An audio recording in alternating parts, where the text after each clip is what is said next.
Assalamualaikum warahmatullahi wabarakatuh. Halo, apa kabar sahabat-sahabat pelajar di seluruh Indonesia, dimanapun Anda berada. Semoga teman-teman selalu diberikan kesehatan, diberikan kekuatan, dan kemudahan dalam mencapai cita-cita kalian. Amin. Senang sekali hari ini saya Edi bersama Rumah Belajar of Friends bisa kembali menyapa teman-teman dan memberikan semangat buat teman-teman semuanya. Karena kita semua pasti yakin dan percaya bahwa semangat bisa mengatasi semua persoalan yang kita hadapi, dan semangat bisa mengantarkan kita kepada cita-cita yang kita dambakan. Buat adik-adikku yang saat ini sedang berada di kelas 12, tidak terasa teman-teman sudah berada pada fase akhir dari pembelajaran di SMA. Dan tentu saja fase terakhir ini adalah satu fase yang penuh dengan perjuangan. Satu fase yang sangat menegangkan mungkin, satu fase yang penuh tantangan. Menyita begitu banyak pikiran, waktu, dan tenaga dari teman-teman. Kenapa seperti itu? Karena di tahun depan teman-teman sudah dihadapkan pada berbagai ajang kompetisi, ujian masuk perguruan tinggi negeri, guna meraih gelar mahasiswa perguruan tinggi negeri. Suatu gelar yang didambakan oleh begitu banyak pelajar di Indonesia. Dan untuk mencapai itu semua, Rumah Belajar of Friends telah menyiapkan program-program yang luar biasa, yang terukur, terarah, dan terpadu. Sebentar lagi, teman-temanku akan menikmati video pembelajaran dari Rumah Belajar of Friends berkaitan dengan pembahasan soal Panter Online. Apa itu Panter Online? Panter Online adalah suatu program belajar pra-tryout untuk mempersiapkan teman-teman menghadapi soal tryout yang akan dilaksanakan oleh Rumah Belajar of Friends. Intinya adalah teman-teman kita berikan kesempatan untuk beradaptasi terlebih dahulu dengan soal-soal yang akan kita keluarkan. Dengan begitu, proses belajar teman-teman menjadi lebih jelas, lebih terarah, dan lebih terukur. Hanya Rumah Belajar of Friends yang memberikan program belajar begitu detail. Tidak hanya program pra-tryout yang akan kita suguhkan ke teman-teman semua, tapi juga program pasca tryout berupa pembahasan soal akan teman-teman nikmati untuk mengukur, mengevaluasi validitas dari kemampuan teman-teman semua. Akhirnya, saya atas nama Rumah Belajar of Friends mengucapkan selamat belajar, selamat menikmati video pembelajaran pembahasan soal Panter Online. Semoga apa yang teman-teman cita-citakan bisa terwujud. Terima kasih, salam dahsyat buat semuanya. Assalamualaikum warahmatullahi wabarakatuh. Halo adik-adik semuanya, apa kabar kalian hari ini? Mudah-mudahan kalian selalu sehat ya. Nah adik-adik semua, kita ketemu lagi dengan kakak KAA, dan kita nanti akan membahas tentang materi Bahasa Indonesia, yaitu materi tentang Panter Mandiri kalian ya, yang sudah kalian kerjakan. Nah adik-adik semuanya, sebelum kita membahas sama-sama Panter Mandirinya, khususnya untuk PPU, kita brain gym terlebih dahulu ya, biar nanti kita semakin semangat. Oke adik-adik semuanya, kita langsung mulai brain gymnya. Brain gymnya seperti apa kak? Kita mengurutkan saja ya, seperti ini angka-angka. Oke, 1, 2, 3, 4, 5 gitu ya. Nah adik-adik mudah ya, kita langsung coba brain gymnya sama-sama dipandu oleh musik brain gymnya. 1, 2, 3.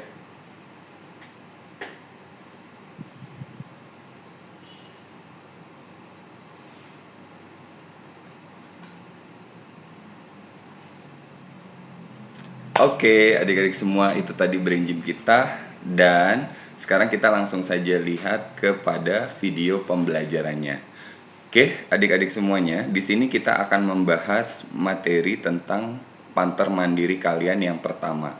Perlu diketahui terlebih dahulu, Panter Mandiri yang pertama ini materinya tentu saja Bahasa Indonesia, kemudian berhubungan dengan TPS verbal. TPS verbal, kemudian pemahaman dan pengetahuan umum PPU. PPU ini berkaitan dengan logika-logika kebahasaan ya. Jadi nanti kita akan coba bahas bagaimana cara-cara menjawab di dalam panter mandiri. Kemudian kita lanjut lagi untuk pengajarnya tentu saja kakak yaitu KA. Oke, langsung saja kita mulai dari slide yang pertama. Untuk pembahasan soal di nomor 1. Di sini ada sebuah teks ya. Jadi kalau adik-adik lihat di panter mandirinya itu ada teks seperti ini, dan ini soal teks ini digunakan untuk soal-soal yang dari nomor 1 sampai dengan nomor 9. Kita lihat dulu untuk soal yang pertama.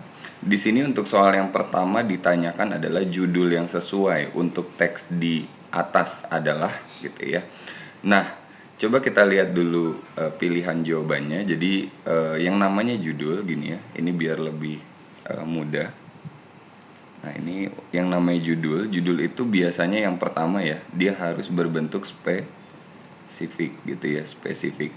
Spesifiknya tentang apa Kak? Bisa tentang masalah gitu ya, masalah utamanya.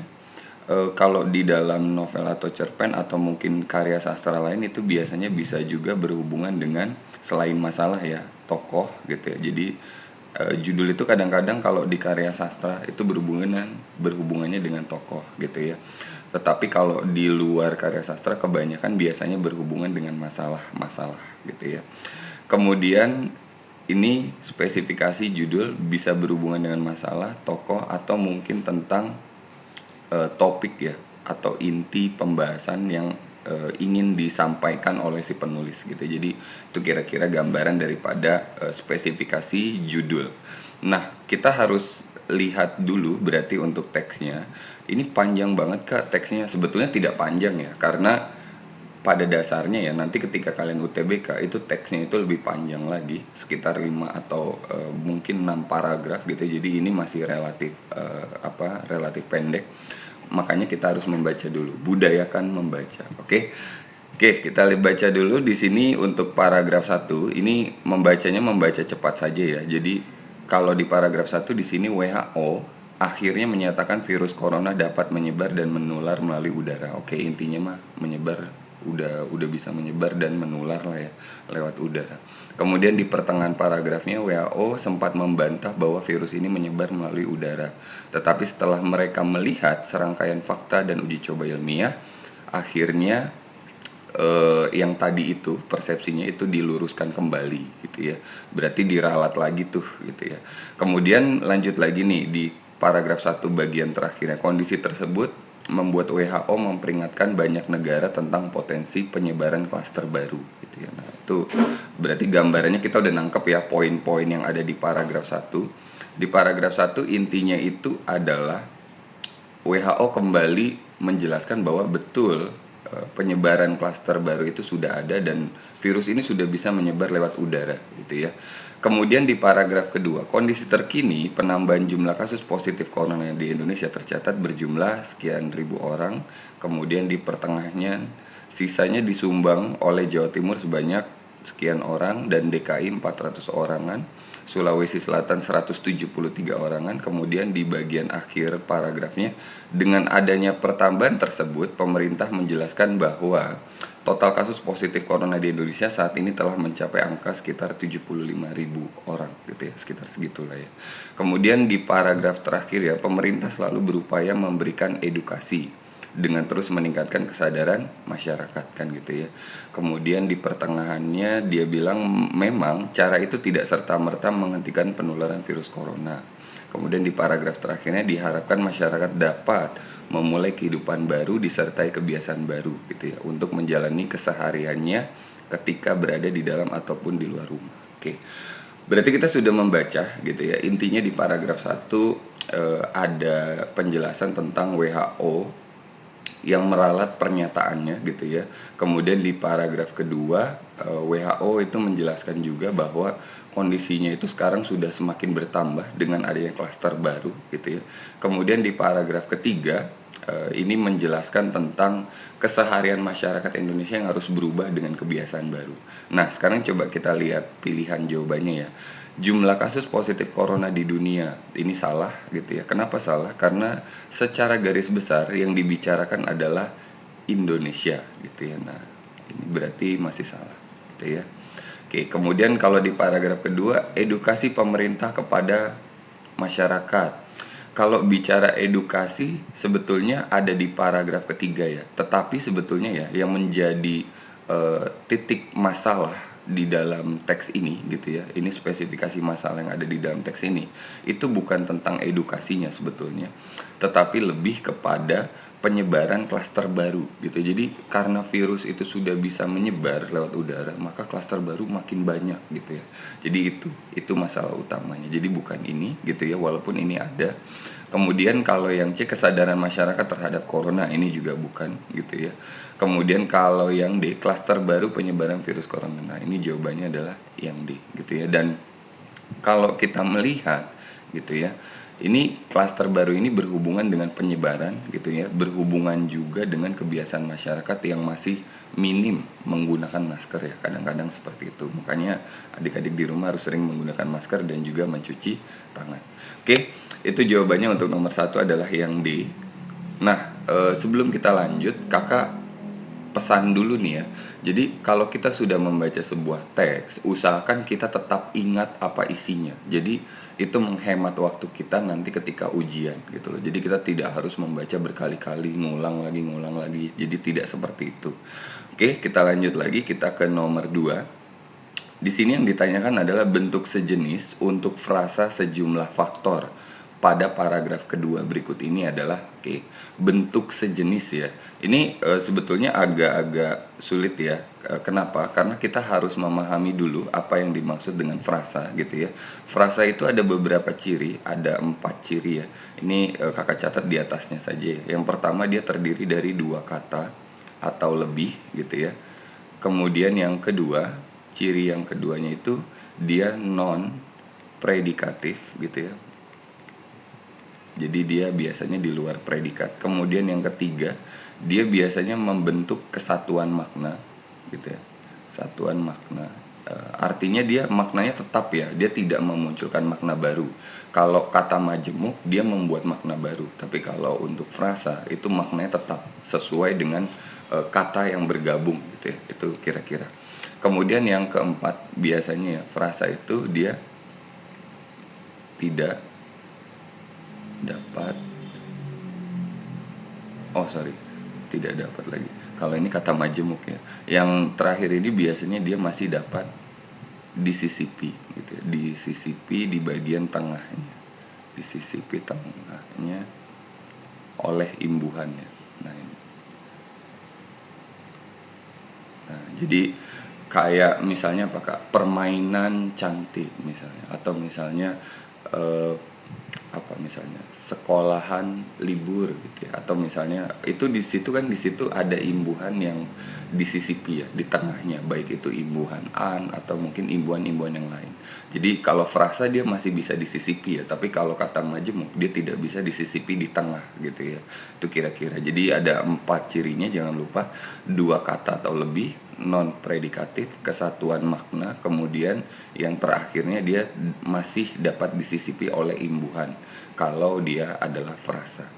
Nah, kita kembali kepada soalnya. Jadi di sini yang ditanyakan adalah sejumlah faktor pada paragraf kedua. Kita tidak perlu memperhatikan teksnya karena yang ditanyakan adalah sejumlah faktornya aja. Pertama-tama dalam menganalisa frasa kita harus mengetahui dulu kelas kata gitu ya, atau kelompok kata yang membangun si frasa ini gitu ya. Kalau kita lihat ya, sejumlah itu di sini sebagai nomina kan gitu ya. Oke. Kemudian kalau faktor juga nomina juga gitu ya. Nomina itu apa sih Kak? Nomina itu kata benda ya, kata benda. Jadi di sini nomina ketemu dengan nomina sama dengan berarti frasa nomina kan gitu ya. Nah, ini berarti kita udah menemukan nih bentuk dari frasanya kan gitu ya. Nomina sama dengan frasa nomina.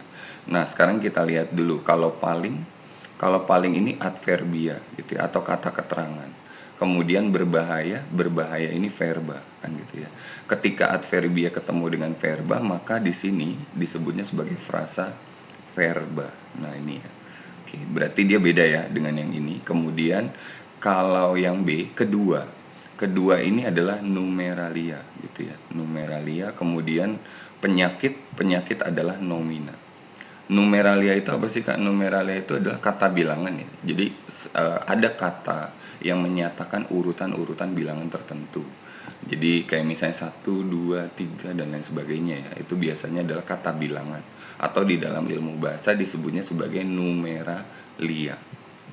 Ketika numeralia bertemu dengan nomina, ini sama dengan frasa nomina gitu ya. Oke. Tapi dia terdirinya dari numeralia dan juga nomina. Nah, sekarang coba kita lihat yang C. Kalau yang C penyebab kematian.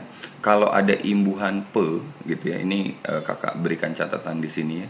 Kalau ada imbuhan pe, kemudian pean, kemudian ada lagi ke gitu ya. An, kemudian ada lagi an. Nah, ini kalau ada imbuhan-imbuhan ini ya, ini pasti dia membentuk yang namanya frasa nomina. Gitu ya. Itu kira-kira gambarannya. Jadi kalau misalnya kita lihat di sini ya penyebab. Ini kan ada pe ya. Bentuk kata dasarnya itu kan sebab ditambahkan dengan imbuhan pe. Ini menjadi nomina gitu ya. Berarti ini kita tulis nomina. Oke, kemudian kematian ada ke dan an kan gitu ya. Berarti ini nomina juga. Oke, berarti dia sama dengan frasa nomina kan gitu. Oke. Kemudian kalau jenis kelamin, jenisnya adalah nomina gitu ya. Kemudian kelamin juga nomina gitu ya. Oke. Kemudian kalau penyakit jantung Kak, penyakit ini juga nomina gitu ya. Kemudian ini O ya harusnya ya, nomina. Kemudian jantung juga nomina. Oke. Nomina. Nah, sekarang kita lihat dulu ya. Jadi kita sudah menemukan ya ada frasa nomina, ada frasa nomina lagi. Kemudian yang berbeda itu hanyalah yang ada di A ini ya. Berarti yang A ini kita hapus gitu ya atau kita coret. Jadi bukan jawabannya. Nah, sekarang kita bingung kan kalau seperti ini karena bentuknya yang menjadi frasa nomina itu ada beberapa nih yang menjadi frasa nomina. Berarti langkah berikutnya adalah ketika ini terjadi, maka kita harus analisis lebih dalam lagi gitu ya. Kalau kita lihat di sini sejumlah faktor kan gitu ya. Sejumlah faktor ini di sini dia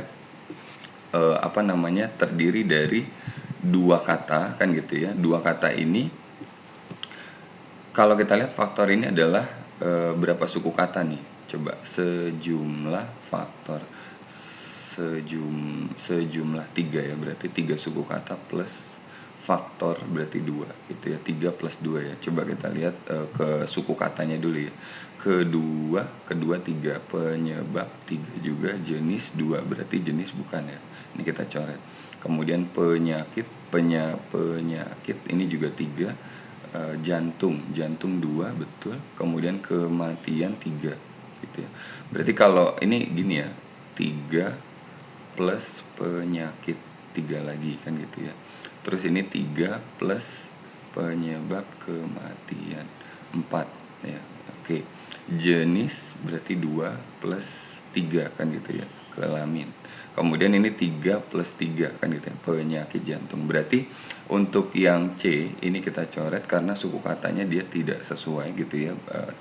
Jadi di dalam frasa itu kan frasa itu dibentuk dari suku kata dulu.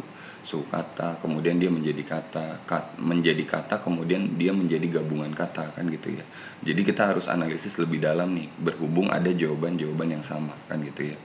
Berarti ini dicoret, kemudian tersisa kedua penyakit dengan penyakit jantung kan gitu ya.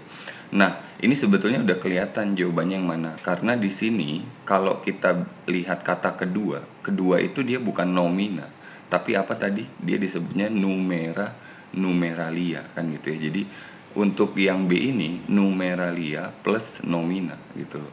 Sedangkan kalau yang E nomina plus nomina kan gitu ya. Berarti jawabannya itu adalah yang E. Jadi dia sebentuk nih. yang ada di soal ini kan nomina plus nomina juga kan gitu ya. Jadi di sini sama, dia nomina ketemu dengan nomina sama dengan frasa nomina. Kalau di sini dia numeralia bertemu dengan nomina sama dengan frasa nomina gitu ya. Itu kira-kira gambarannya. Oke. Jadi untuk nomor 2 mudah ya adik-adik. Nanti kalau ditanya frasa sebentuk, kita analisis frasanya dulu.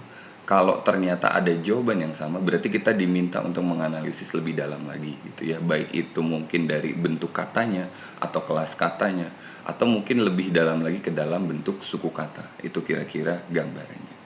Oke, kemudian kita lanjut lagi. Nah, ini masih di teks yang sama, tapi kita ganti nomor ya. Nomornya itu sekarang nomor 3. Untuk nomor 3 yang ditanyakan adalah pernyataan yang benar menurut paragraf kedua gitu ya. Pernyataan yang benar. Nah, ini kita harus hati-hati ya, karena kadang-kadang ini membutuhkan ketelitian kita, tetapi kita tidak teliti. Nah, coba kita lihat dulu. Di sini yang ditanyakan pernyataan yang benar di dalam paragraf kedua. Berarti coba kita lihat paragraf yang ini ya. Nah, kita mulai baca dari jawabannya dulu kalau ditanya mana yang benar kan gitu ya. Nah, sekarang kita lihat klaster baru di Jawa Timur tetap lebih tinggi jumlahnya dibandingkan keseluruhan sisa klaster lainnya. Kita tahu bahwa untuk klaster Jawa Timur gitu ya, Jawa Timur itu sebenarnya Sulawesi, Jawa Tengah, oke, klaster Cirebon, kemudian DKI, kemudian Kalimantan, Sulawesi Selatan, Jawa Tengah, Papua. Oke, ini klaster baru menyumbang adalah Jawa Barat. Oke, kemudian penambahan. Sisanya disumbang oleh Jawa Timur. Jawa Timurnya berarti sebanyak 518. Kalau tadi kan dia bilang klaster baru di Jawa Timur itu lebih tinggi kan gitu ya di jumlahnya dibandingkan keseluruhan sisa. Keseluruhan sisa tuh maksudnya bukan dari Bandung tapi dari sini nih, dari DKI. Ini kan sisanya ya, sisa yang belum disebutkan maksudnya. Sisanya itu dari DKI sampai ke titik ini gitu ya. Berarti kalau kita total 400 tambah 173 aja itu sudah berapa tuh? Sudah melebihi angka 500 ini ya. Apalagi kalau ditambah ini, ditambah ini, ditambah ini lagi kan gitu ya. Berarti ini untuk jawaban yang A itu tidak benar kan gitu ya. Kemudian kalau yang B, klaster baru di DKI Jakarta tetap lebih tinggi jumlahnya dibandingkan keseluruhan sisa lainnya. Nah, coba kita lihat DKI itu 400 kan gitu ya. Kalau dibandingkan jumlah sisanya berarti ini ya, yang belum disebutkan Sulawesi Selatan 173 tambah 77 kan gitu ya, tambah lagi Jawa Tengah 70 dan juga tambah lagi Papua. Ini kalau di total berapa nih? Sudah nyampe 400 belum? Gitu ya. Ini belum ya, ini masih DKI Jakarta tetap lebih tinggi kan gitu ya. Kemudian kalau yang C, klaster di wilayah Papua dan Jawa Tengah keseluruhan jumlahnya sama dengan Kalimantan, Papua dan juga Jawa Tengah. Papuanya 63, Jawa Tengah 70 ya. 63 tambah 70 tuh berarti 133 kan gitu ya. Ini kalau dibandingkan dengan Kalimantan Selatan 77 orang, berarti tidak sama dong gitu ya. Berarti ini masih salah untuk yang C.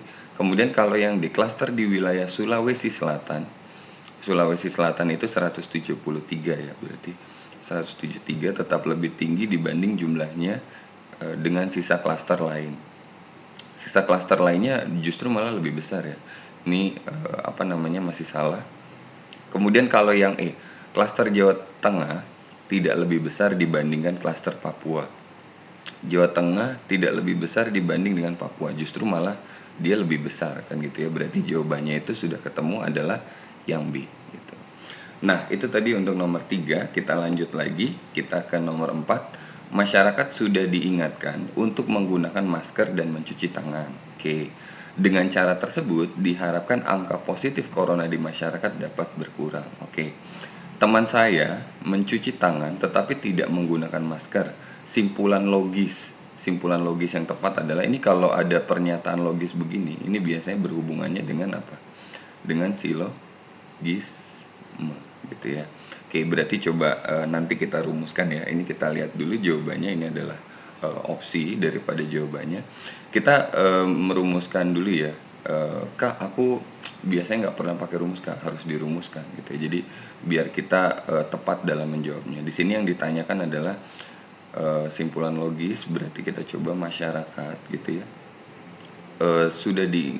Masyarakat sudah diingatkan untuk menggunakan masker dan mencuci tangan gitu ya. Oke.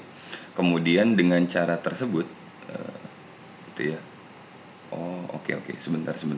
Ini dia ada ini ya. Masyarakat sudah diingatkan untuk menggunakan masker gitu ya dan mencuci tangan. Oke. Dengan cara tersebutnya itu ini ya. Ini kan kata rujukan ya.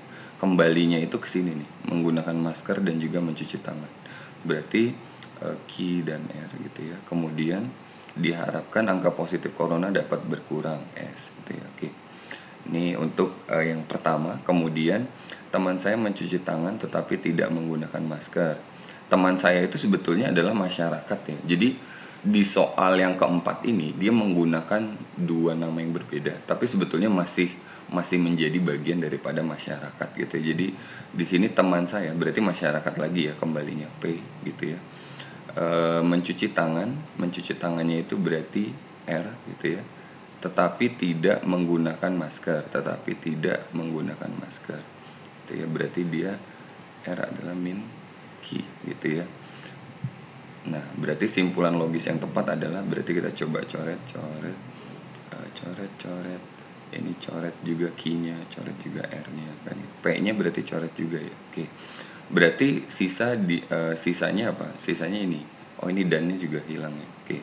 Berarti sisanya tinggal min sama S kan gitu ya. Berarti dia menjadi min S gitu ya. Min S itu berarti coba kita lihat ya, S-nya itu apa tadi? Angka positif corona di masyarakat ya, itu adalah S-nya. Berarti angka positif, nah ini berarti jawabannya itu adalah yang B gitu ya. Angka positif corona di masyarakat sulit berkurang. Sulit di sini berarti kan dia menjadi min kan gitu ya. Itu kira-kira gambarannya. Oke, berarti mudah ya. Itu tadi untuk nomor 4 jawabannya daripada silogisme yang dimaksud. Oke, kita lanjutkan lagi. Kita beralih ke nomor berikutnya. Sekarang kita ke nomor 5. Untuk nomor 5, di sini ada susunan huruf-huruf ya. Kak, ini sebenarnya apa sih, Kak? Sebetulnya ini yang disebut sebagai ini ya. Kalau anak-anak yang UTBK tahun 2020 itu mengenalnya dengan bahasa Panda gitu ya. Bahasa Panda. Tapi kalau di dalam ilmu bahasa ya ini disebutnya sebetulnya bukan bahasa Panda, tapi berhubungan dengan kode dan juga pengodean gitu ya, bahasa gitu. Jadi intinya adalah kita bisa membuat banyak kode melalui bahasa-bahasa tertentu gitu ya, dan kita bebas menamainya. Mau kita sebut bahasa Panda boleh, bahasa kucing mungkin, bahasa kelinci, atau mungkin bahasa yang lain gitu ya. Intinya adalah ini adalah kode gitu ya, kode bahasa yang harus dipecahkan. Nah, ini adalah opsinya gitu ya. Cara memecahkannya bagaimana sih, Kak, kalau dia seperti ini? Begini, kalau di dalam ilmu bahasa itu ada yang disebut sebagai root 13 gitu ya. Root 13 itu adalah pengodean bahasa gitu ya. Atau kita menulis suatu pesan bahasa dengan cara memasangkan susunan abjad gitu loh. Jadi kita berusaha memasang-masangin abjad. Abjad itu kan ada 26 ya. Abjad itu ada 26 dari A sampai Z. Nah, itu kita bagi dua, kita pasang-pasangkan gitu ya. Yang terdiri dari vokal atau konsonan gitu loh. Menjadi dua baris ya. Jadi ada dua baris, itu kita pasang-pasangin. Nah, itu yang disebut sebagai root 13. Kenapa dia disebut root 13? Karena setiap baris dia memiliki 13 abjad. Jadi baris yang pertama 13 abjad, pasangannya di baris kedua itu dia juga sama 13 abjad lagi. Nah, ini sudah Kakak coba ini ya, susun gitu ya. Nah, ini kalau kita susun dia menjadi seperti ini. Jadi dari A sampai M ini terdiri dari 13 huruf gitu ya.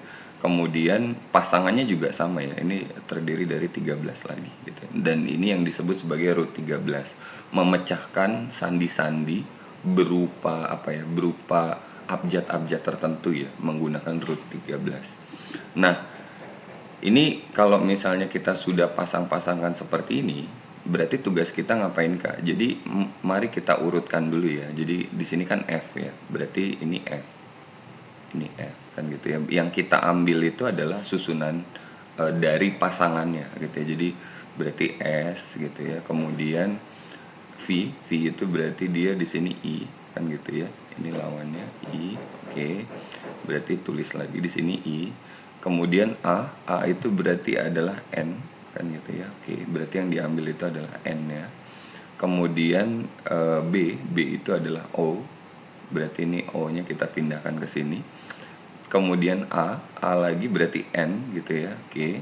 Kemudian V lagi berarti dia I gitu ya. Oke. Kemudian Z itu adalah M gitu ya, berarti ini M-nya yang kita ambil sinonim gitu ya. Oke. Kemudian X Y Y N ya, X-nya itu adalah K, Y-nya itu adalah L gitu ya. Oke, ini L gitu ya. N-nya mana N? N itu berarti ada di sini, A lagi ya. Oke. Kemudian FG. F-nya itu S gitu ya. G-nya itu adalah sebentar. G-nya itu adalah ini yang diambil adalah ininya ya, G gitu ya. Berarti T gitu ya. Oke. Kemudian habis itu R-nya itu adalah E gitu. Kemudian E-nya itu adalah R gitu ya. Kebalikannya berarti ya R. Oke. Berarti ini adalah yang ditanyakan dari soal nomor 5. Yang ditanyakan itu adalah sinonim daripada cluster. Gitu loh. Cluster itu apa sih? Nah, coba. Sebetulnya kalau ditanya sinonimnya doang mudah. Cuman kita harus memecahkan kodenya juga nih. Nah, coba kita urutkan ya. OR itu berarti sebentar. Oke, O-nya ini ya. Ini O-nya nggak kelihatan tuh jadinya. Ini O. Oh, sorry, ini G. Berarti ini G. O-nya ini ya. O berarti B gitu ya, ini B. Kemudian R-nya itu E. Tuh, kemudian A-nya itu N. Gitu ya. Kemudian G itu T. Gitu ya. Kemudian H itu adalah H itu adalah U gitu ya. Kemudian X itu adalah K. O R G O R A ya, ini N ya harusnya berarti. Oke, berarti ini udah ketemu ya. Jadi kalau yang A itu dia bentuk, kemudian kalau yang B itu XUHFHF. XU-nya itu berarti K, U-nya itu H gitu ya. KH. Kemudian H-nya itu U gitu. F-nya itu S gitu ya. Kemudian H lagi berarti U lagi. Kemudian F lagi berarti S lagi gitu ya, khusus ya. Oke. Ini untuk yang B. Kemudian kalau yang C XRY berarti XRY itu K gitu ya.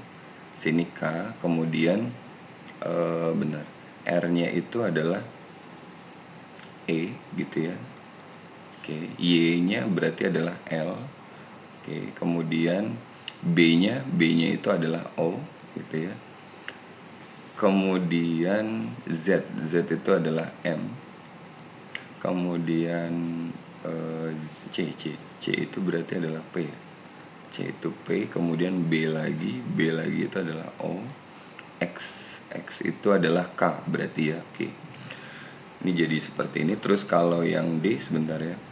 Kalau yang D itu W itu J berarti ya. Kemudian R itu adalah E. Kemudian A itu adalah N gitu ya. Kemudian W lagi, W itu berarti J lagi ya. WRA. Oke, WRA berarti ya. J-nya lagi berarti oke. Kemudian N N itu berarti A, kemudian A berarti N, kemudian T, T itu adalah G gitu ya. Oke, jenjang ya berarti ya. Nah, sekarang kalau yang E berarti XHN, X itu K, H itu berarti U gitu ya. N itu berarti sebentar. N itu adalah A gitu ya. Kemudian Y itu adalah apa? Y itu Z. Y itu L gitu ya. Y itu L. Oke. Kemudian V itu adalah I. Gitu. Kemudian apalagi tuh? S gitu ya. S itu adalah F gitu ya. Oke, ini F ya harusnya. Oke. Kemudian V lagi berarti I lagi kan gitu ya. Kemudian X itu berarti K gitu. Kemudian N itu adalah A, kemudian F itu adalah S, dan terakhir V itu adalah I gitu ya. Nah, ini adalah bentuk-bentuk daripada jawabannya. Jadi untuk yang A dia kebentuk, ini B khusus, C kelompok, kemudian D jenjang, dan juga E kualifikasi. Kita kembali ke ini nih, ke pertanyaannya ya. Jadi yang ditanya itu adalah sinonim daripada cluster.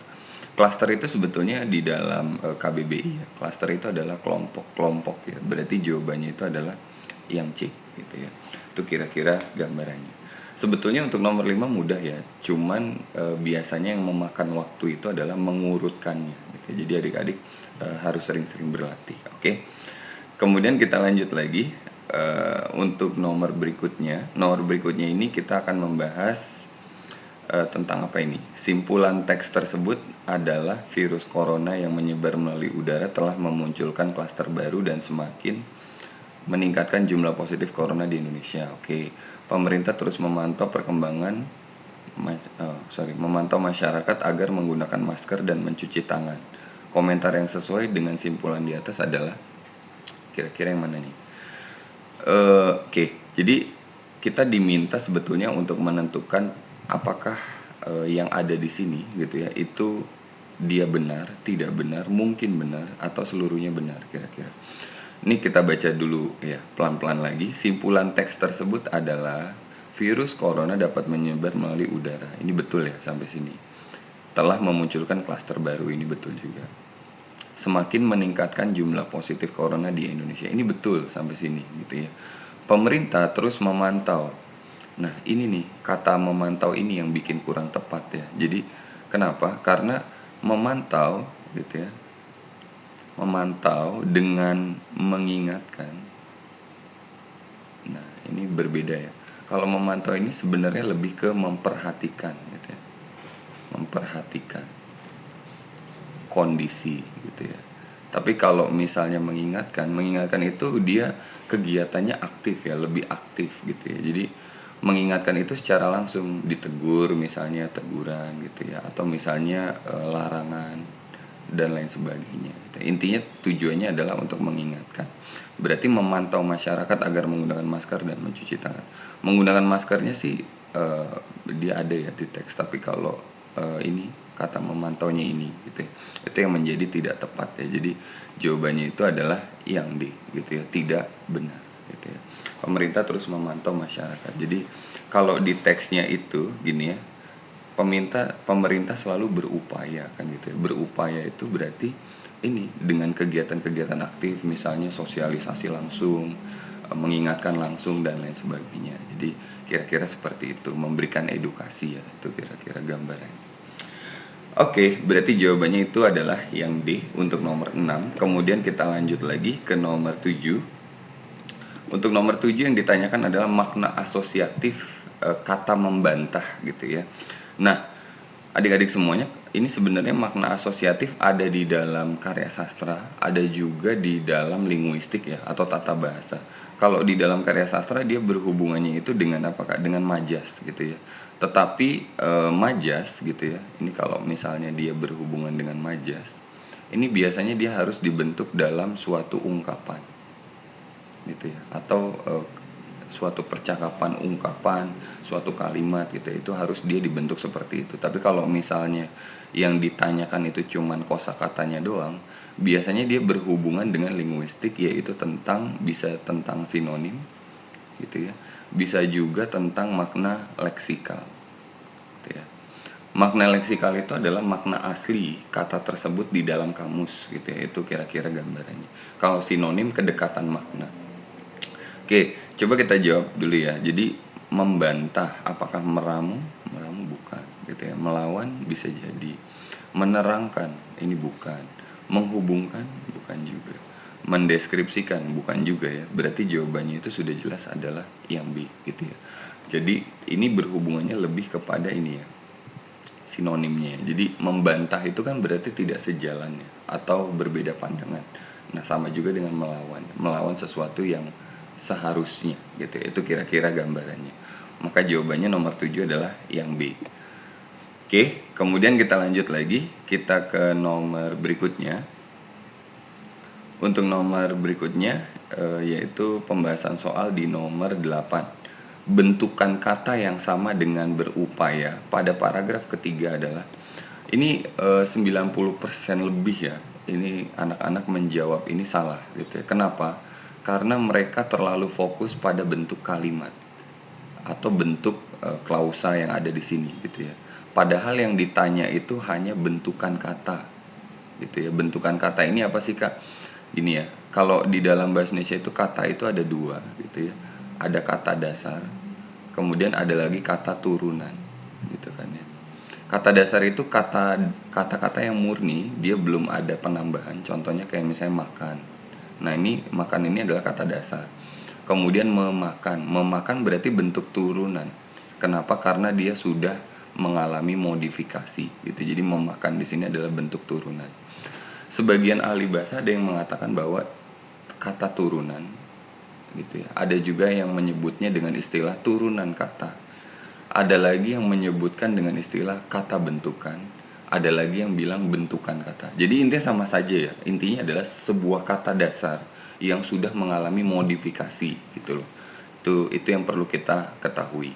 Nah, di sini yang ditanya itu adalah berupaya kan gitu ya. Kalau kita pecah kata ini menjadi begini, ber plus upaya kan gitu ya. Berarti dia adalah kata turunan atau kata bentukan gitu ya, yang memiliki imbuhan ber ini digunakan untuk imbuhan verba aktif ya, lebih tepatnya itu ya. Oke, jadi kita cuman diminta sebetulnya mencari kata yang sebentuk dengan kata berupaya. Jadi kita cuma diminta mencari kata itu yang sebentuk itu. Kita tidak diminta untuk mencari kalimatnya harus sama dan lain sebagainya, itu tidak gitu ya. Coba kita lihat dulu kalau yang A. Siswa belajar. Belajar ini adalah verba aktif gitu ya. Tapi dia berupa kata dasar, dia bukan kata turunan gitu ya.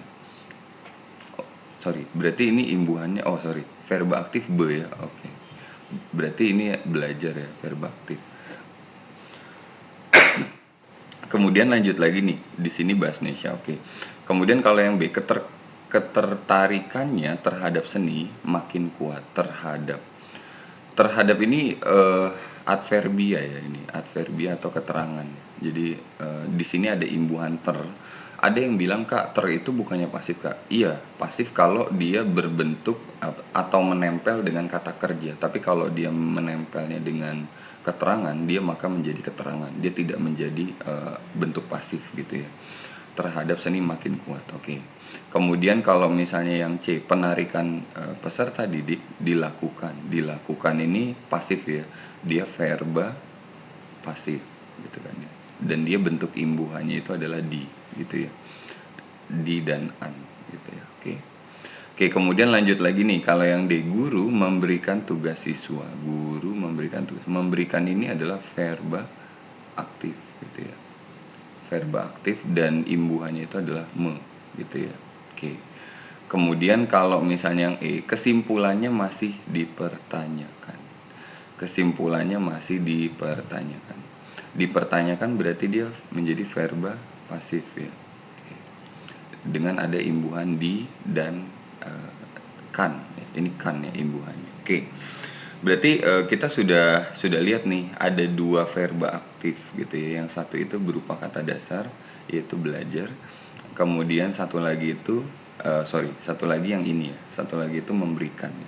Dia memberikan verba aktif. Berarti jawabannya itu adalah yang D gitu ya. Jadi yang dimaksud di soal ini adalah ber dan me gitu ya. Ini adalah dua bentuk yang sama yang membentuk verba aktif di dalam bahasa Indonesia gitu. Jadi berupaya berarti itu aktif, memberikan juga sama gitu ya. Nah, itu kira-kira gambarannya. Berarti jawabannya itu adalah yang D. Sekali lagi, kata bentukan fokus kepada katanya saja.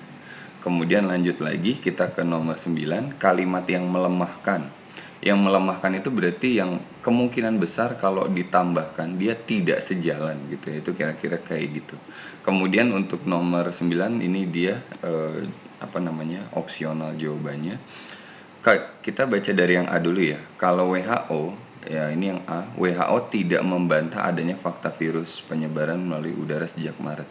Ini melemahkan ya. Kenapa? Karena WHO itu kan awalnya ya, dia menyatakan nah ini awalnya dia sempat membantah kan gitu ya. Tapi seiring waktu dia menjadi tidak membantah lagi gitu ya. Ini kalau yang A dia melemahkan. Kalau yang B, masyarakat belum sepenuhnya sadar, ini betul. Dia ada di paragraf terakhir kalau tidak salah gitu ya. Kemudian yang C, klaster baru kembali bermunculan. Ini betul, ada di paragraf kedua. Kemudian kalau yang di angka kasus positif corona sebelumnya berada kurang 7.400 dan bertambah besar. Oke, sebelumnya 7.400, sekarang menjadi berapa nih totalnya? Totalnya itu 75.000 ya. Oke. Berarti ini masih bisa ya. Kalau ditambahkan ya mungkin masih bisa memperkuat ya. Kalau yang E, serangkaian fakta dan uji coba merubah kepercayaan WHO, ini betul. WHO yang tadi tidak percaya menjadi percaya. Berarti jawabannya itu adalah yang A gitu ya. Itu yang akan melemahkan atau yang tidak sejalan dengan isi teks gitu ya. Itu kira-kira gambarannya. Oke, kita lanjut lagi. Kita ke nomor 10. Untuk nomor 10 ini sudah ganti teks ya. Jadi kalau tadi kan teks yang pertama sampai teks yang ke-9 tuh.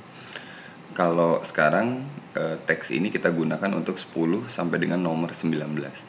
Untuk nomor 10 yang ditanya adalah topik ya. Topik teks tersebut adalah topik itu apa sih Kak? Topik itu adalah pembahasan utama gitu ya, atau gagasan utama gitu. Gagasan utama atau masalah utama boleh, atau pembahasan utama juga boleh. Ini kita tulis pembahasan utama. Jadi di dalam sebuah teks ya, kadang-kadang ada banyak hal yang dibahas. Tapi dari banyak hal itu, cuman ada satu hal yang betul-betul sangat-sangat penting gitu loh untuk dibahas. Dan itu kadang-kadang berhubungan dengan masalah yang lain gitu ya. Itu kira-kira, dan itu yang harus kita temukan. Otomatis kita harus baca dulu ya. Kalau di dalam paragraf pertama ini gitu ya, kalau kita lihat paragraf pertama ini dia membahasnya tentang apa sih Kak? Nah sebentar. Oke, paragraf pertama ini UNESCO menjelaskan pada bulan April terdapat 1,6 miliar atau sekitar 90% gitu ya pelajar yang diliburkan dari sekolah dan universitas, betul. Kemudian di paragraf pertengahannya dia bilang untuk menekan angka penyebaran virus corona, diliburkan lah ya. UNESCO menjelaskan ini adalah peristiwa bersejarah karena secara bersamaan anak-anak seluruh dunia terganggu pendidikannya. Oke. Itu sederhananya di paragraf 1 itu kabar dari UNESCO ya, dari UNESCO. Kemudian kalau di paragraf kedua, di sini dia bilang tidak sedikit dari anak-anak terganggu pendidikannya berasal dari keluarga tidak mampu. Oke, mereka terpaksa membantu orang tuanya dengan bekerja paruh waktu demi mencukupi kebutuhan hidup sehari-hari. Oke, kemudian di pertengahannya dia bilang kondisi tersebut tidak akan terjadi dalam waktu singkat ya. Jadi, dengan kata lain, kondisi pandemi saat ini bukan hanya menimbulkan krisis ekonomi, tetapi juga kemiskinan pendidikan bagi anak-anak di dunia. Oke. Kemudian di paragraf ketiga, data UNESCO di bulan Juni tahun 2020 menjelaskan setidaknya saat ini terdapat 117 anak melupakan sejak pendidikannya. 10 juta di antaranya dipastikan tidak akan bersekolah. Keadaan tersebut menggerakkan berbagai organisasi pendidikan. Ini ada salah satu organisasi pendidikan bernama SC di Inggris. Dia coba menghimpun dana untuk anak-anak yang terganggu pendidikannya ya. Mereka berharap adanya bantuan dana tersebut anak-anak memiliki keinginan kembali untuk bersekolah gitu ya. Dan melepaskan pekerjaannya. Dengan demikian kondisi pendidikan anak dan kebutuhan ekonomi keluarga dapat terstimulus untuk berjalan beriringan. Oke.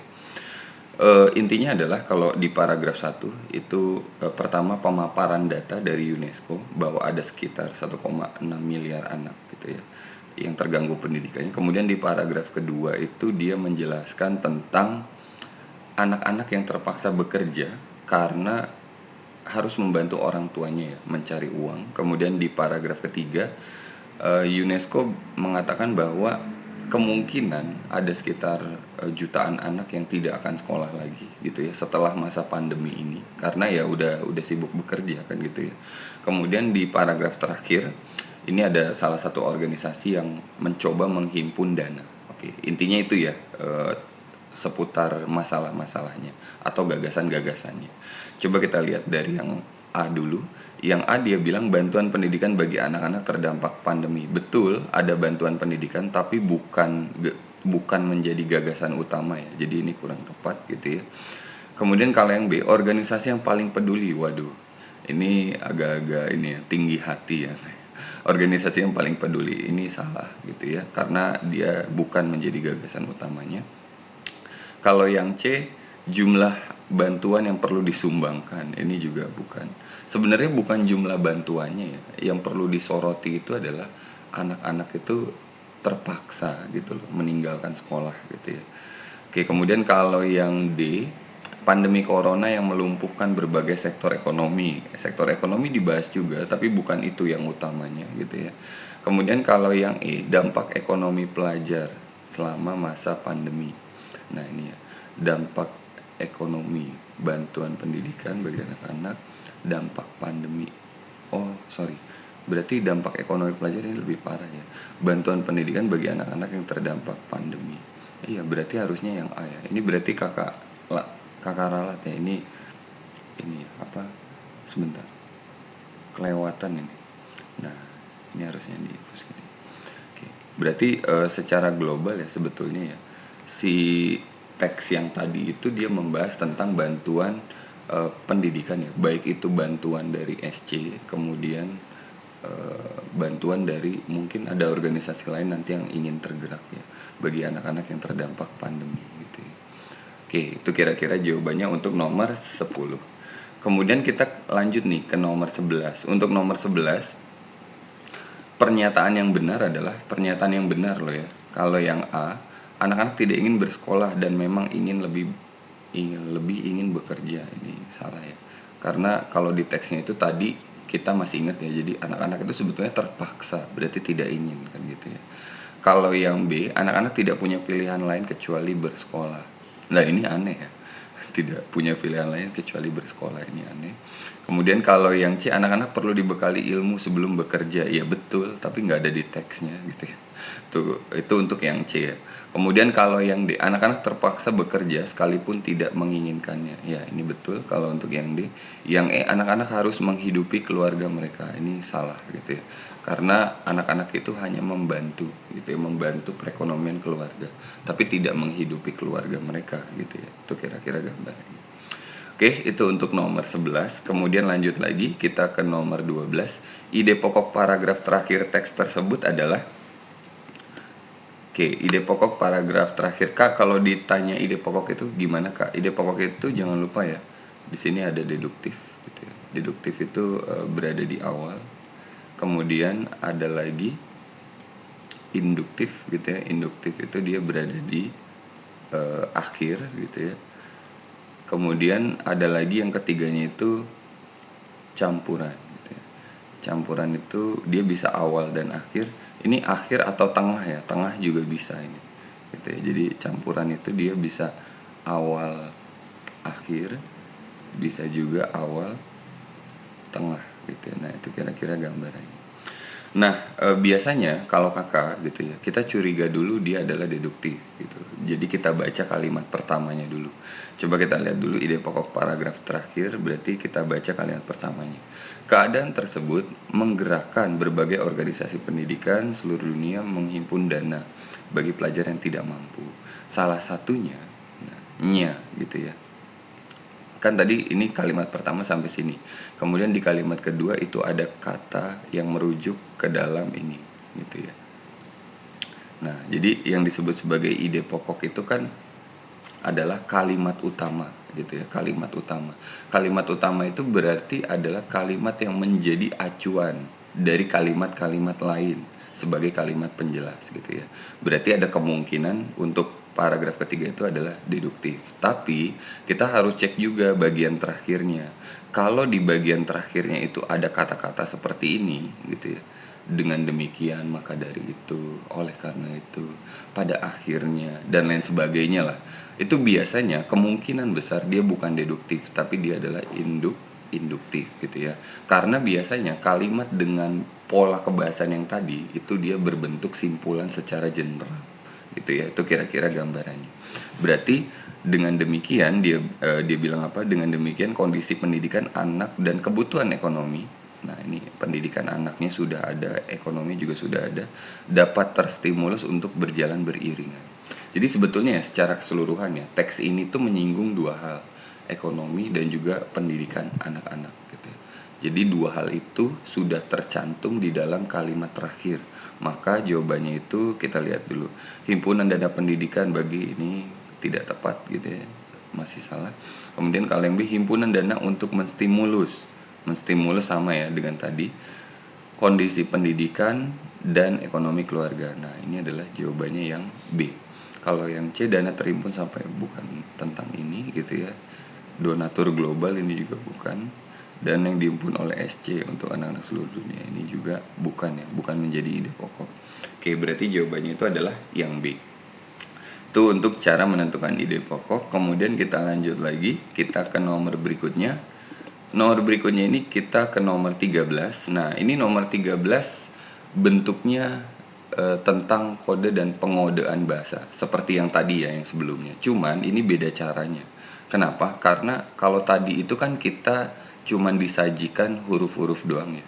Jadi kalau dia huruf-huruf doang A, B, C dan seterusnya, itu dia biasanya menggunakan root 13 gitu ya. Tapi kalau ini kita disajikan angka-angka gitu ya, angka-angka. Berarti kita menggunakan pola berurutan ya, atau enkripsi berbentuk deskriptif gitu ya.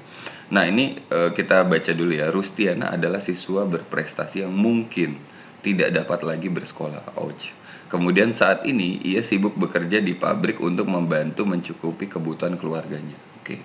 Kemudian saat pulang kerja, temannya menulis angka di kertas dan memberikannya kepada Rustiana. Jadi temannya ini semacam nulis kode-kode gitu, dikasihkan ke Rustiana. Kemudian seandainya, nah ini sebetulnya sudah ada clue-nya nih. Seandainya angka 15 sama dengan A atau sama dengan huruf A, dan masing-masing angka itu berarti yang ada di sini gitu ya, itu tetap berpasangan, berarti berpasangan seperti angka ini gitu ya. Jadi tidak sendiri-sendiri ya, dia berpasangan. Maka yang tertulis untuk Rustiana tersebut di dalam kertas yang tadi itu termasuk ke dalam frasa apa gitu ya. Nah, ini kakak sudah bantu untuk urutkan. Jadi langkah pertama itu adalah seperti yang tadi kakak bilang, kita urutkan dulu seperti ini. Jadi dimulai dari clue-nya. Clue-nya itu kan bilang 15 sama dengan A kan gitu ya. Berarti abjad A itu bernilai angka 15 kan gitu ya. Berarti kita urutkan B 16, C 17 terus sampai Z. Z itu adalah 40 gitu ya. Z sama dengan 40. Kemudian kalau misalnya sudah diurutkan bagaimana Kak? Nah, kalau dia sudah diurutkan, langkah berikutnya adalah kita coba untuk ini gitu ya. Jadi kita coba untuk menyusun angka-angka yang ada di sini itu secara berpasang-pasangan. kan yang diminta itu tadi tetap berpasangan kan. Nah, ini dia bilang kan, jadi angka-angka ini tetap berpasangan seperti angka 15. Berarti 25, ini kan 25 gitu ya, 19, 27, 16 dan seterusnya sampai akhir gitu ya. Nah, kalau kita coba susun deretan angka ini gitu ya menjadi pasang-pasangan, itu akan membentuk huruf-huruf ini gitu ya. Nah ini, jadi intinya kembalilah bersekolah gitu ya. Itu adalah kebahasaan yang kita dapat ya dari kode-kode yang tadi. Nah, coba kita lihat dulu, kita tulis ulang deh ya. Di sini kembalilah. Oh sorry, aduh, ini agak-agak ini nih. Kita hapus dulu ya sebentar. Oke, ini kita hapus sebelah sini. Kadang-kadang terlalu ini sensitif juga. Oke, kembalilah bersekolah. Oke. Yang ditanya adalah frasa ya, dan kalau kita lihat ini memang frasa gitu ya. Coba kita cek dulu. Kembalilah itu adalah kata kerja, verba gitu ya. Verba ditandai dengan partikel untuk menandai imperatif ya itu. Imperatif itu apa imperatif? Imperatif itu adalah untuk kalimat perintah ya, atau seruan gitu ya. Jadi kembalilah bersekolah gitu kan. Itu sebetulnya adalah seruan gitu ya. Bersekolah juga adalah verba kan gitu ya. Berarti verba plus verba sama dengan di sini adalah frasa verba gitu ya. Berarti jawabannya itu adalah yang A gitu ya. Karena tidak mungkin adverbia. Kalau adverbia ini adalah keterangan kan gitu ya. Keterangan. Kemudian kalau nomina berarti tentang kata benda gitu ya. Kalau adjektival berarti kata sifat. Kemudian kalau numeralia ini adalah kata bilangan gitu ya. Bilangan. Nah, oke, berarti jawabannya sudah ketemu adalah frasa verba. Mudah ya adik-adik, paling yang agak lama itu seperti biasa mengurutkan kode-kode itu dan memecahkan kode-kode itu gitu ya. Sekarang kita lanjut lagi, kita ke nomor berikutnya, ke nomor 14. Untuk nomor 14, pernyataan yang tidak benar adalah pernyataan yang tidak benar ya. Apakah yang A? Tadi masih ingat ya teksnya itu berbicara apa? Terdapat 117 juta anak yang melupakan pendidikannya selama masa pandemi. 117. Nah, ini ada nih gitu ya. Ini betul ya, berarti kalau yang A. Kemudian kalau yang B, salah satu organisasi di Inggris berhasil menghimpun dana 1000 triliun. Berhasil menghimpun dana 1000 triliun lebih. 1000 triliun lebih di sini 1112. Ya iya, masih betul dong gitu ya. Karena dia kan 1000 triliun lebih kan gitu ya. Kemudian kalau yang C, tidak sedikit jumlah anak-anak yang terganggu pendidikannya berasal dari keluarga yang mampu. Ini salah ya, karena harusnya berasal dari keluarga yang tidak mampu gitu ya. Jadi itu kira-kira gambarannya. Kan sebetulnya yang mengalami kesulitan ekonomi itu anak-anak yang memang hidupnya itu sudah pas-pasan ya, dan ketika ada corona dia makin parah lagi hidupnya. Itu kira-kira seperti itu. Jadi tidak mampu, bukan dari keluarga mampu ya misalnya. Kemudian kalau yang D, jumlah anak-anak yang diliburkan selama masa pandemi ada 90%. Ini betul karena dia ada di mana tadi? Di sini adalah 90%-nya. Kemudian kalau misalnya yang E, bukan hanya krisis ekonomi di masa pandemi tetapi juga ancaman kemiskinan pendidikan. Ini betul. Ya, berarti jawabannya itu yang tidak betul adalah yang C gitu ya. Itu adalah jawaban nomor 14. Kemudian lanjut lagi, kita ke nomor 15. Saat ini siswa membutuhkan bantuan pendidikan. Oke. Selain itu, siswa membutuhkan bantuan ekonomi untuk bersekolah. Robert tidak membutuhkan bantuan pendidikan tetapi membutuhkan bantuan ekonomi. Simpulan logisnya bagaimana kira-kira? Nah, ini adalah pilihan jawabannya. Coba kita lihat dulu ya. Siswa membutuhkan bantuan pendidikan. Oke. Selain itu, siswa membutuhkan bantuan ekonomi untuk bersekolah gitu ya. Oke. Ini berarti kita coret. Oh, sorry. Ini belum berakhir ya. Robert itu berarti Robert tidak membutuhkan bantuan pendidikan. Bantuan pendidikannya itu berarti Minki gitu ya. tetapi membutuhkan bantuan ekonomi. Bantuan ekonomi dia butuh ya. Oke. Nah, kita coba coret dulu ya ini. Oke, gini. Oke, berarti siswa. Oke, berarti ini sisa S doang ya. S itu Robert ya berarti. Robert min. Oh, oke. Robert, oke. Ini pemilihan ya berarti ya. Semacam atau ya. Jadi tetapi itu dia mirip seperti atau gitu ya. Atau membutuhkan bantuan ekonomi. Berarti kalau misalnya Robert membutuhkan bantuan pendidikan. Tidak membutuhkan bantuan pendidikan atau gitu kan ya, membutuhkan bantuan ekonomi kan gitu ya. Ekonominya itu berarti R, anggaplah begitu ya. Berarti simpulannya itu Robert bukan siswa gitu ya, itu jawabannya.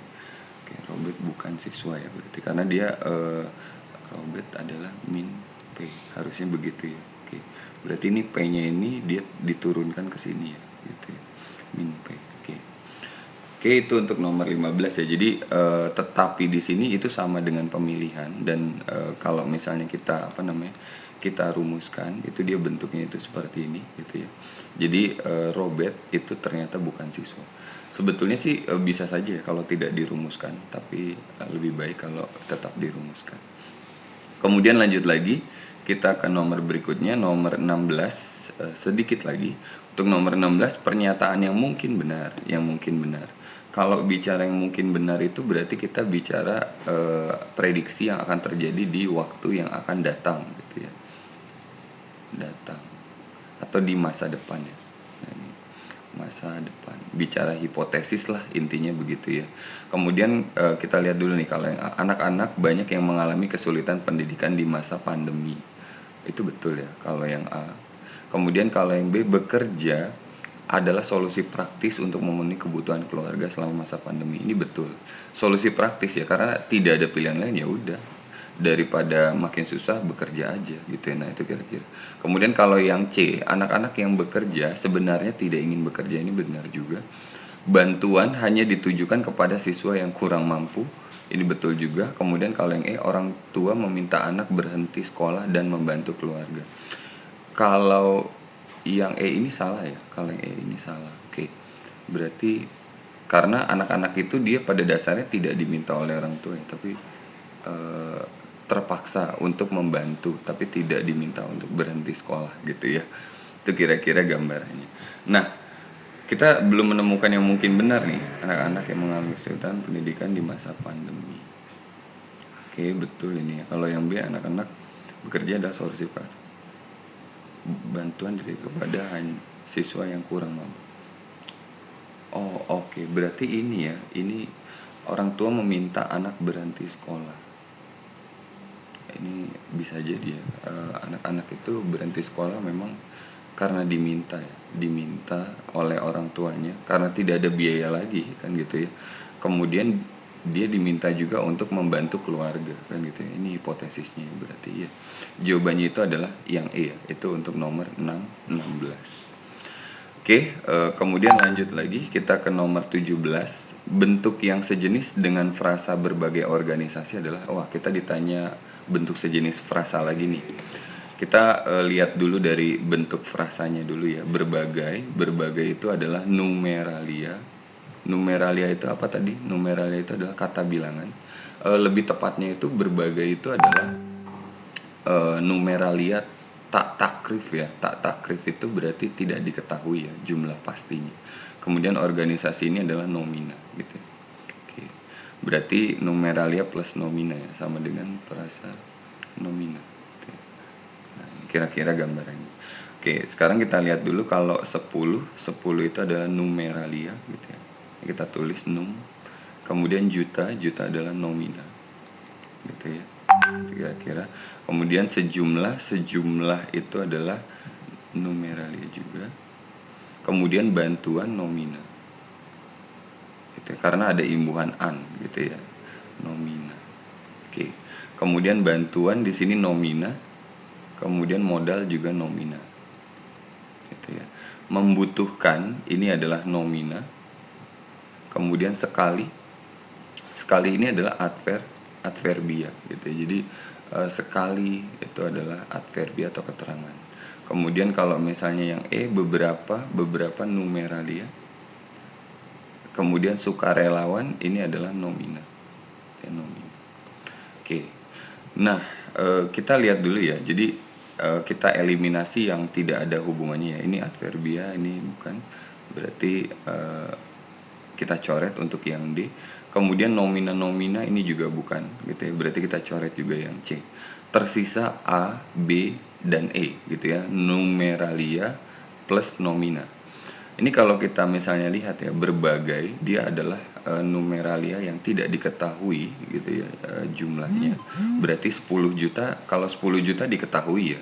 Berarti ini kita coret gitu ya. Tersisa B atau E gitu ya, tersisa B atau E. Sejumlah itu tidak diketahui secara pasti berapa. Beberapa juga tidak diketahui ya secara pasti. Nah, sekarang kita lihat dari suku katanya. Berbagai, 3 ya. Berarti sejumlah 3, beberapa 4 gitu ya. Kemudian organisasi 5 ya. Sukarelawan oke 5. Oke. Oh, sorry, ini harusnya nomina ya, nomina. Oke, berarti ini bukan ya. Jawabannya itu berarti adalah yang ini ya, yang E gitu ya.